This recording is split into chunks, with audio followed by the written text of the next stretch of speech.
탱자나라 공영방송이 본 2024년 국회의원 선거.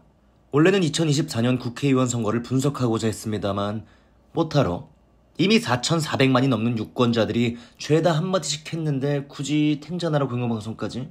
그래도 기록을 위해서라도 몇 말씀은 남기고자 합니다. 윤석열과 한동훈 사이를 갈라놓으려 애쓰는 자들이 많기는 하지만 윤석열이나 한동훈이 되었건 이재명이 되었건 조국이 되었건 하물며 이준석이 되었건 그래서 이겨서 신난 사람이 있고 적기에 분통 터지는 사람이 있습니다. 누가 되었건 그 누구와 편을 먹고 싸움꾼이 되어 전투에 나섰기 때문이죠. 이 전투를 이끈 세 개의 리더십이 있습니다. 첫째, 윤석열의 고집불통 리더십입니다. 민주주의가 없는 자유주의가 딱 이 짝입니다. 둘째, 이재명의 비명횡사 리더십입니다.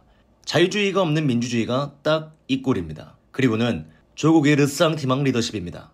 이 리더십에는 자유주의도 없고 민주주의도 없습니다. 굳이 선과 악을 따진다면 윤석열과 이재명이 보여준 리더십에는 죄가 없습니다. 우리는 그걸 정치라고 합니다. 고집불통은 흔히들 소신이라 평가받기도 하는 것이고 비명횡사는 때로는 정체성이라 불리기도 하는 것입니다. 하지만 조국의 리더십만큼은 죄악입니다. 르쌍티망, 사사로운 원한에 사로잡혀 복수를 다짐하는 정치에는 미래가 없습니다. 옳고 그름의 잣대를 짓밟아버리는 정치에는 파멸만이 있을 따름입니다. 최악을 피하려면 차악을 선택할 수밖에 없는 것 아니겠느냐.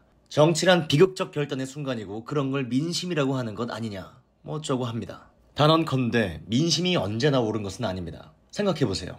민심이 언제나 옳다면 민주주의 국가의 정치는 언제나 올바르고 민주주의 국가의 사회는 영원히 번영해야 마땅할 것입니다. 그렇던가요? 역사를 돌이켜보시죠.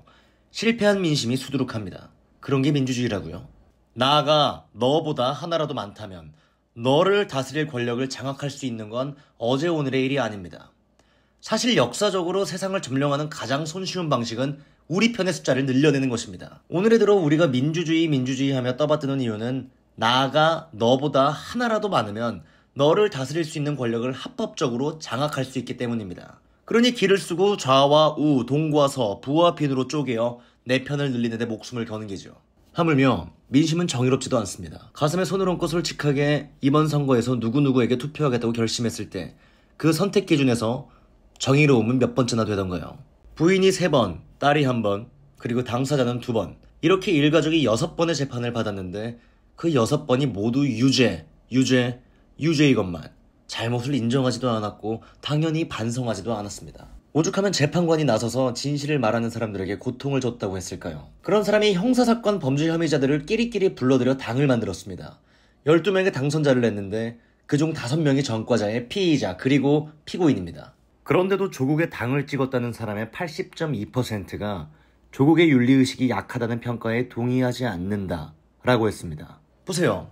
조국이 내세운 사사로운 복수국이 오죽짜릿했으면 그랬겠냐 말입니다. 그러니 민심에 정의로움 따위는 없습니다. 오로지 광기만이 있을 따름이죠. 심지어 민심은 천심이라는 건 완전한 전체주의적 발상입니다. 본래가 민심이 천심이라는 건 왕정시대에 쓰이던 정치적 레토릭이었습니다. 최고 권력자이던 왕을 견제하기 위해 민심이 천심이니 하는 말을 들이댄 것이죠. 그런데 이른바 민주사회에서는 최고 권력자가 국민입니다. 그러니 민심 자체가 이미 최고 권력입니다. 그런데도 민심이 천심이라고요? 최고 권력이 천심이라는 것 아닙니까? 얼마나 섬뜩한 전체주의적 발상입니까? 어쨌거나 2024년 국회의원 선거는 이른바 야당의 승리로 끝이 났습니다. 정권 심판이랍니다. 2년 전인 2022년 대통령 선거, 그때는 윤석열이 승리였습니다. 정권 교체라고 했죠. 그런데 알고 계시는지요? 2022년 대통령 선거와 2024년 국회의원 선거라는 게 사실은 말입니다. 우를 내세운 윤석열과 검사들이라는 기득권 집단이 한편이 되고 좌를 내세운 운동권이라는 기득권 집단이 또 다른 한편이 되어 권력을 주거니 받거니 한 것입니다. 2022년 대통령 선거에서 윤석열이라는 오렌지 우파가 장악한 권력을 2024년 국회의원 선거에서 운동권이라는 오렌지 좌파가 그 일부를 뺏어낸 게죠. 이런 겁니다. 이게 2022년 대선이고 2024년 총선입니다. 그런데도 우리는 그걸 정권 교체니 정권 심판이니 하면서 목을 매달았던 겁니다. 그러면서 내가 정권을 교체했고 내가 정권을 심판이라도 한 듯 착각하고 우쭐댔죠. 아닙니다. 결코 그런 게 아닙니다. 이게 탱자나라 공영방송이 본 2024년 국회의원 선거입니다. 우리들 개천에서 용났다식의 일화를 좋아한다. 그러나 부익부 빈익빈이 심화되고 10대 90의 사회가 되면서 개천에서 용이 날 수 있는 확률은 극히 줄어들었다.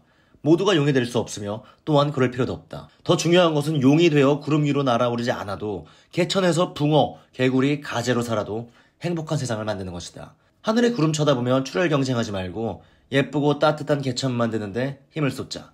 2012년 3월 2일에 조국이 자신의 페이스북에 올린 글입니다. 여기서 이른바 가붕괴라는 시사상식이 탄생했죠. 하늘의 구름 위로 오르겠던 괜한 헛심 들이키지 말고 예쁘고 따뜻하게 꾸며줄 터이니 그저 개천에 살라는 지침을 내린 것입니다. 하늘의 구름 위는 오렌지 우파와 오렌지 좌파가 권력을 주거니 받거니 하면서 끼리끼리 사는 곳이라는 게죠. 기억하시죠? 모두가 강남에 살 필요가 없다.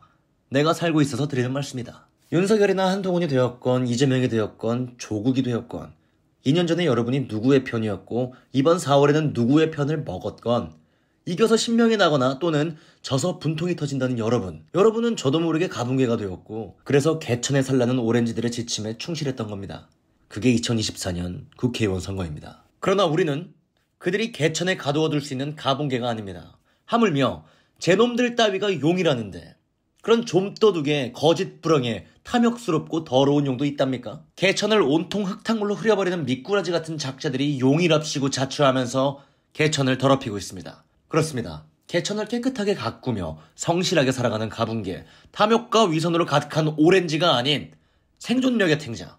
그렇습니다. 우리는 탱자입니다. 이제 여러분들과 함께 왜 우리가 탱자인지, 왜 탱자 나라가 되어야 하는지, 왜 오렌지들의 지침을 따르는 가붕괴가 되어서는 안 되는지 적극적으로 이야기해보겠습니다. 국민 여러분, 여기는 탱자나라 공영방송입니다.